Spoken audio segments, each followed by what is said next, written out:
I'd like to talk just a few minutes about triangles. I often use triangles as an example in a course I teach on two wonderful theologians and saints in the Catholic tradition called Augustine and Aquinas. And in that course, I focus a good deal on St. Augustine's Confessions, his famous autobiographical work. In there, Augustine, of course, is raised by a Christian mother, Monica, and but yet he goes astray from the Christian faith for much of his youth, up until he's near 30 years of age. And he tries out different philosophical systems of thinking and all, but eventually he's able to sort of find his way back home to the Christian faith. But one instrumental piece of his journey back to the Christian faith is his discovery of the writings, he says, the books of the Platonists, he calls them. The books of the Platonists. What he has in mind here are the writings of some well-known Neoplatonists. Plato lived in the 4th century BC, and the Neoplatonist movement was a 3rd century AD movement. Augustine lived in the 4th to 5th century AD. And so the Neoplatonist movement was, maybe 500 years after the life of Plato. But there were a group of thinkers who had rediscovered Plato's writings or thought, and they had created a new synthesis of ideas. But they were very much inspired by certain important things that Plato talked about. One of the things that Plato and the Neoplatonists like to do, and then later Augustine would do this as well, is they like to use mathematical examples, especially taken from geometry, not so much in Augustine, but certainly in Plato. He liked to use examples taken from geometry. And the reason why is because the geometry and math in general is a mysterious activity of human beings. We're all capable of doing it. If you're listening to this, you're capable of doing at least some level of mathematical thinking and reasoning. But one of the questions that we rarely ask is, what are these objects that we're thinking about? What is a geometrical triangle, or what is a number? And they're not particularly easy to answer questions. I mean, it's easy to give a quick answer, but understanding the answer or understanding the history of these answers is not the easiest thing to do. Well, Plato thought that if you really think about geometrical objects, let's say, if you really think about geometrical objects, you will discover that they are not material objects at all. They're a different kind of object.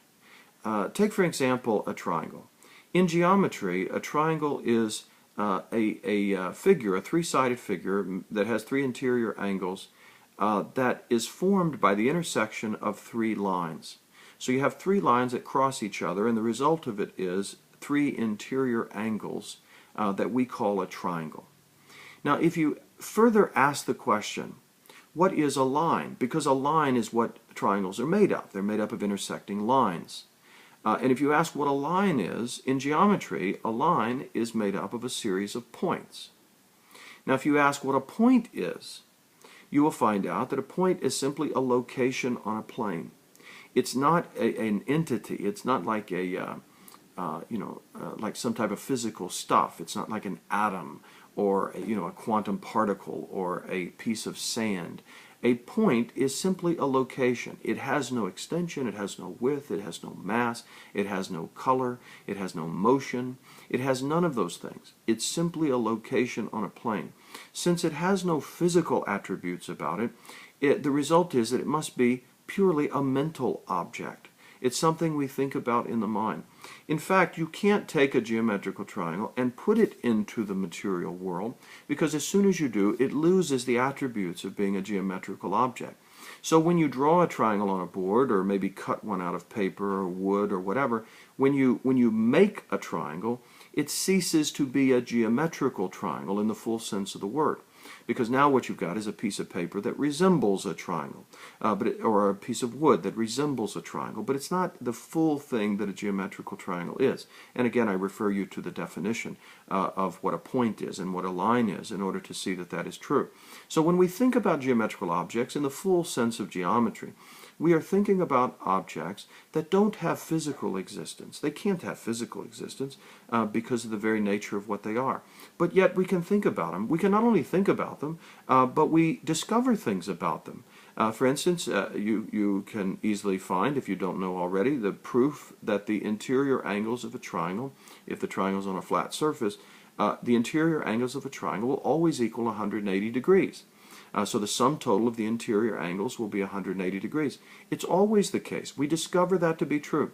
I've had people question that before, and then that's at least one proof that I can show them, and once they see it, a light bulb seems to go on in their mind, and they say, "Ah, yes, I see that. The interior angles of a triangle do equal 180 degrees." And so it's fairly easy to see that that is the case. But why is it the case that we can know with certainty that a triangle, which is not even a material object, has to have certain properties or attributes?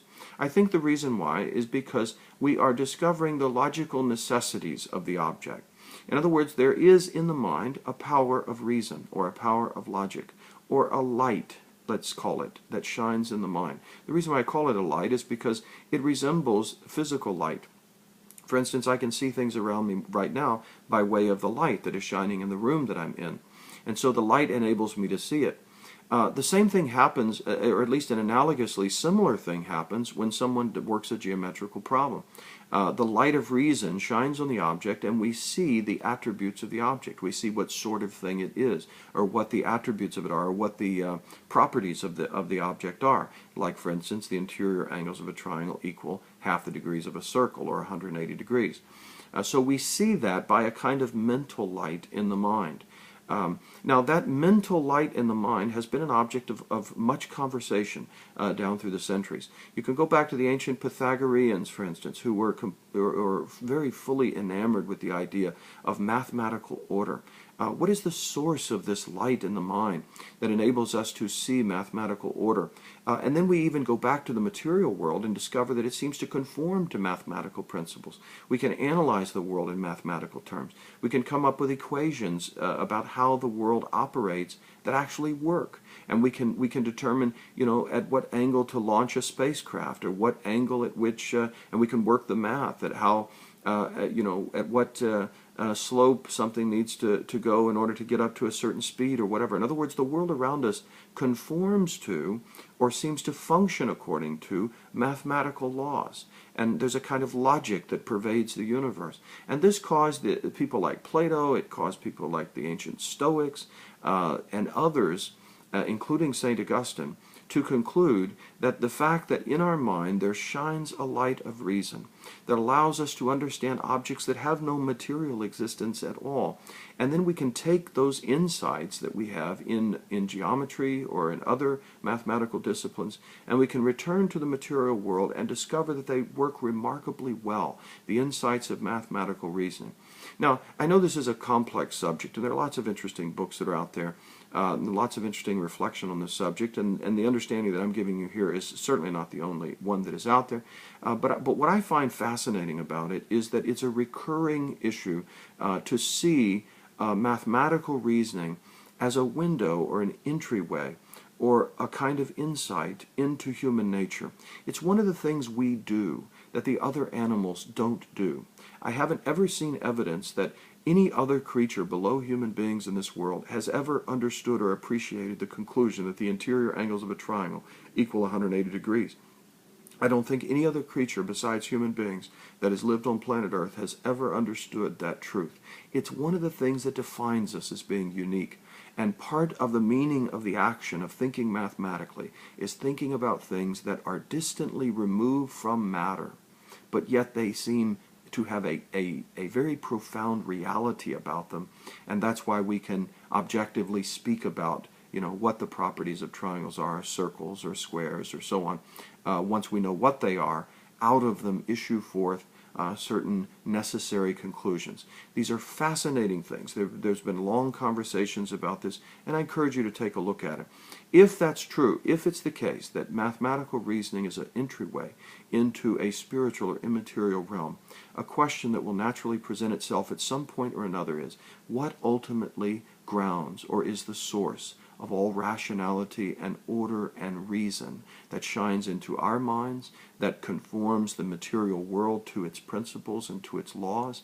And the conclusion that St. Augustine drew, and that I find very attractive, is that the ultimate source of mind, of logic, of reason, of the operations of the world in accordance with logical principles is none other than a supreme mind or supreme rationality, and we call that God.